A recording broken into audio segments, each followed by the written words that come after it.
Good evening. I'm Dakota Simpson with today's update of the news in English.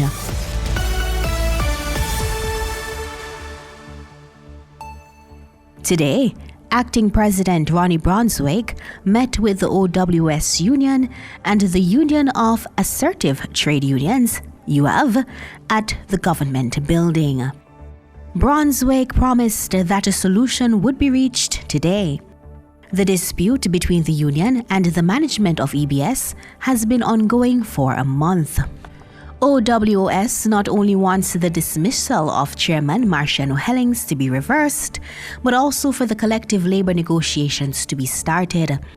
The previous collective labor agreement expired months ago. Lloyd Poole, Secretary of the UF, indicated that a solution must now be found. Trade union rights are being neglected, and there has been hardly any support from organizations such as Ravaxur and other trade unions.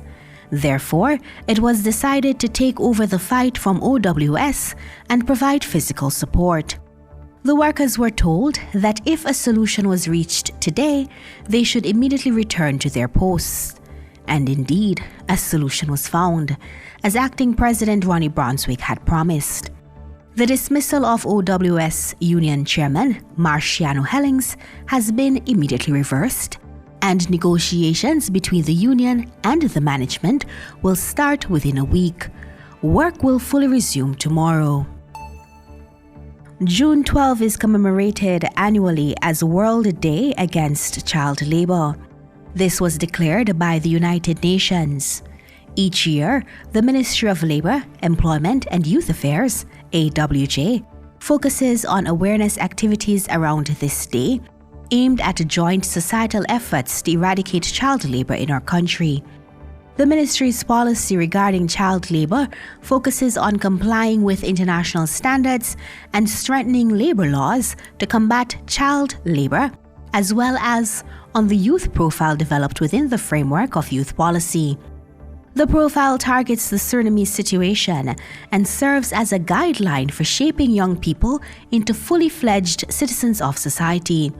The ministry is aware that hazardous child and youth labor occurs in various parts of our country, especially in the hinterland, from where the ministry receives many complaints.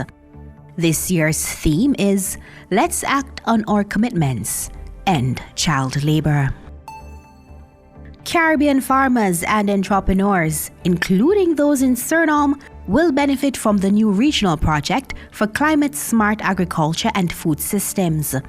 The 4-year project, funded by the Canadian government with a value of 10 million Canadian dollars, was launched on June 3 in Barbados and is being implemented by the Food and Agriculture Organization of the United Nations, FAO.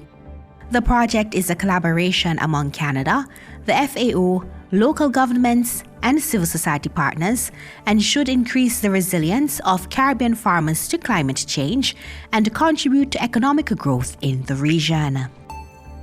The Minister of Labour, Employment and Youth Affairs, Stephen McAndrew, had a meeting yesterday with Ana Virginia Moreira Gomez, the recently appointed Regional Director of the International Labour Organization, ILO, Regional Office for Latin America and the Caribbean. The purpose of this meeting was to discuss important labour issues, both regionally and nationally. Moreira Gomez was provided with necessary information about the implementation of the third Decent Work Country program. Minister McAndrew emphasized his satisfaction with the assistance provided by the ILO, but also mentioned a drawback in the collaboration with the ILO, specifically the unfulfilled support from the ILO regarding the operationalization of the Center for Innovation and Productivity, CIP. The minister indicated that Suriname is committed to realizing decent work and therefore expects the ILO to deliver the promised support.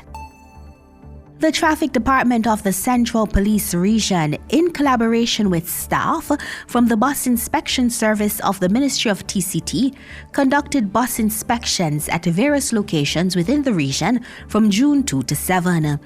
The inspections resulted in the confiscation of 30 bus licenses, of which 29 were from PL bus drivers and 1 from a PO bus driver.